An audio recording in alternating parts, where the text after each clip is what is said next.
Hi everyone, welcome back to TechWise. In this video, I'm going to show you how to download the official Windows 10 ISO file directly from Microsoft website. So let's get started. First, open your browser and let's search for Windows 10 ISO download. Click on the first link. It should be the official Microsoft website. I've also included the link in the video's descriptions below. Once you're at this page, let's scroll down to the section that says Create Windows 10 Installation Media and click on the Download Now button.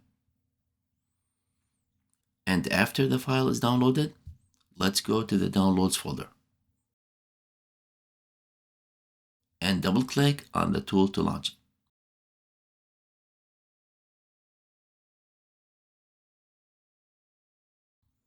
Accept the license agreement.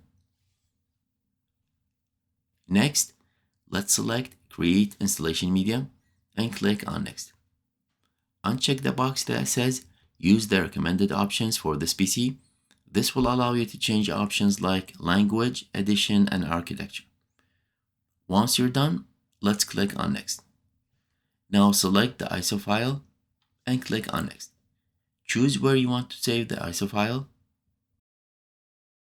then click on Save. Give it a few minutes to download and finish. And once it's done, click on Finish. And that's it. Your Windows 10 ISO file is ready now. I hope that was helpful. If it was, please like and subscribe for more content like this. Thank you for watching, and I'll see you on the next one.